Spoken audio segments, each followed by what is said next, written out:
Então vamos continuar nessa segunda parte. A gente estava falando sobre o Java, que usa uma coisa intermediária que é utilizar esse bytecode aqui no meio, tá? Aí a gente tem que entender uma coisa que tem as vantagens e desvantagens desses caras todos. Primeiro, a vantagem do código compilado. A vantagem do código compilado é que o código fica pequeno, bem pequeno não necessariamente porque o código interpretado costuma ser mais simples. O Python costuma ser menor do que o binário aqui. Mas ele já está no código de máquina, e aí quando você coloca ele para rodar, ele vai rodar em cima da máquina sem nenhum intermediário. E aí ele vai rodar muito rápido, certo? Ele roda muito rápido.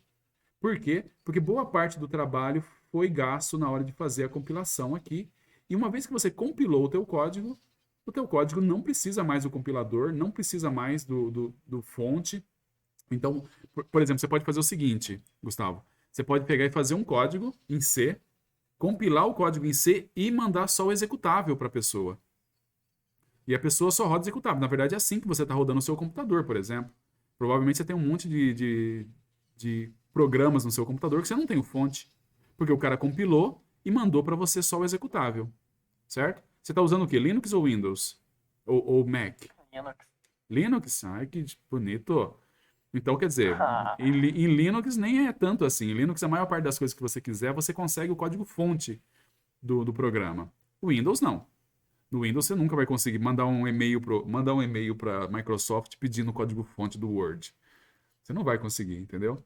Mas no Linux, você consegue o código-fonte de praticamente todos os programas que você roda no Linux, se você quiser dar uma olhada. E a maior parte vai estar em C. Só que nós temos um problema. E se eu mando esse código-fonte para um outro computador e o computador do cara é diferente do meu? Porque o código binário é um código que roda naquele computador.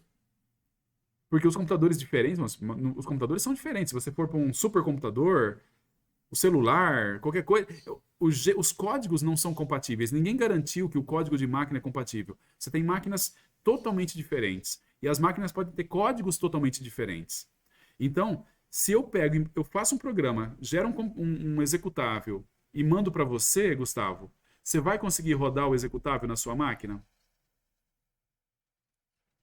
Talvez, talvez não. Talvez sim, talvez não. Sim, se a sua máquina usar exatamente o mesmo código, a mesma codificação binária que a minha. Quer dizer, vocês conversam em binário do mesmo jeito, no mesmo idioma, entendeu?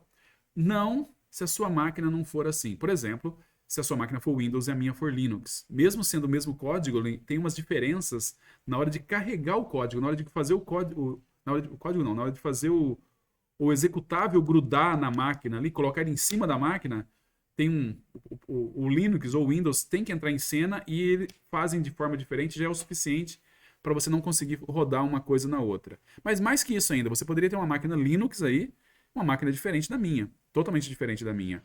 Uma coisa que aconteceu no passado era uma época que tinha muito código de 62 e código 64 e código 32. 64 bits e código 32 bits. Basicamente, o que significaria era, eles têm, entre outras coisas, eles têm códigos diferentes. Então, o executável de uma máquina não rodava no executável da outra. O que você tinha que fazer? Compilar para o outro código. Você compilava para o outro código e aí as coisas estavam beleza. Agora, quando a gente vem aqui para o interpretado, imagina que eu fiz um código em Python e eu quero que algum de vocês rode esse código em Python. Qual é o problema? Bem, o que eu tenho que passar para você? Eu tenho que passar o código Python e o interpretador? O que você acha? Acho que. Acho que só o código. Só o código. E eu falo para você, te vira achar um interpretador pro seu computador. Aham. Entendeu? Eu passo o código e você acha um interpretador. Aí você pega o interpretador, instala o interpretador no seu computador, e aí eu passo o código em Python. Com isso, olha só, eu posso passar qualquer código em Python para qualquer um de vocês, que se vocês têm um interpretador, vocês vão conseguir rodar o meu programa. Se eu tenho um interpretador Python no celular, ele vai conseguir rodar o programa no celular. Se eu tiver um interpretador Python no multimídia do carro, eu vou conseguir rodar um programa no multimídia do carro. Entendeu? E basicamente o que eu preciso é ter um interpretador para aquilo lá. Só que daí tem um problema. O interpretador normalmente é mais lento, o interpretador normalmente ele é muito grande. Ele tem vários problemas. Aí por isso que surgiu essa ideia de ter esse código intermediário aqui, esse bytecode. Vamos imaginar que a gente vai fazer alguma coisa em nível de Java. Se eu pegar um programa em Java, ele não roda ainda no programa. Eu tenho que converter no bytecode com um compilador. A gente chama de compilador. Ele compila, só que ele compila para bytecode. Esse é o termo correto. Na verdade, o compilador para bytecode aqui é o Java-C. O Java-C, ele compila o cara para bytecode. Beleza. Aí, eu vou mandar esse bytecode pro Gustavo rodar. Certo? Quando eu faço essa compilação aqui, eu já consegui resolver aqueles problemas que estavam em Python, por exemplo, de ter uma variável que não foi definida, que eu só descubro depois que eu rodei o programa durante um bom tempo. Eu vou descobrir que não tem uma variável definida. Essas coisas todas eu resolvi tudo na compilação. Quando eu faço isso, então, o bytecode ele tem um potencial de rodar mais rápido do que o Python, no sentido que o Python é interpretado e o bytecode ele já foi compilado, certo? Porém, o bytecode ainda não é código de máquina. O que eu preciso? Eu preciso de uma máquina virtual. Quando eu for mandar o código para você, Gustavo, o que você acha que eu vou mandar para você? O bytecode? O bytecode, que já foi compilado. Eu não preciso mandar o fonte, certo? O Java, que é o fonte, eu não preciso mandar. Eu vou mandar o bytecode, que já foi compilado para você. Aí, a sua tarefa é achar uma máquina virtual que roda no seu computador. Isso daqui, cara, foi uma grande vantagem, porque o pessoal começou a colocar máquina virtual em tudo. Então, computador com máquina virtual, celular com máquina virtual, relógio com máquina virtual, carro com máquina virtual, sei lá, um monte de coisa. Geladeira com máquina virtual. Tem máquina virtual espalhada para tudo quanto é lado aí. E aí você coloca o bytecode e roda o bytecode em cima dessa máquina virtual que você tem disponível. E o que o pessoal falava lá no começo, isso é uma baita de uma mentira, quem acreditou nisso daí se deu mal, era que quando você fazia um programa em Java, você compilava uma vez e rodava em qualquer lugar. Então era assim, era compile once and... esqueci, eles tinham uma pegada lá. Mas basicamente significava isso. Compilar uma vez e rodar em todo lugar. Certo? Era mentira porque quando você compilava e tentava rodar em um dispositivo e tal, ele falava que você precisava de um negócio nativo e tudo, dava um pouco de trabalho. Mas era assim que eles vendiam que Java ia ser revolucionário porque você ia conseguir fazer Java rodar no óculos do cara, ia conseguir rodar Java, entendeu? Mas depois no final acabou que Java ficou legal por outros motivos, não necessariamente esse, mas ele tem essa ideia aqui. O Java vira bytecode que roda na VM. A VM é um programa que você roda diretamente em cima do computador, tá bom? Quando você vai ver então aquela tabela, vou ver se eu acho aqui a tabela, pera lá. Deixa eu pegar aqui. Agora a gente já consegue dar uma olhada aqui. Deixa eu só arrumar aqui. Write once, run everywhere. É isso aí. Obrigado. Acharam aí a frase. Mas isso era mentira.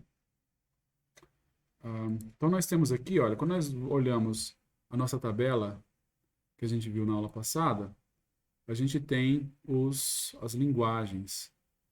E, por exemplo, comparando as linguagens em relação a tempo. Então nós começamos por C, que é uma linguagem compilada.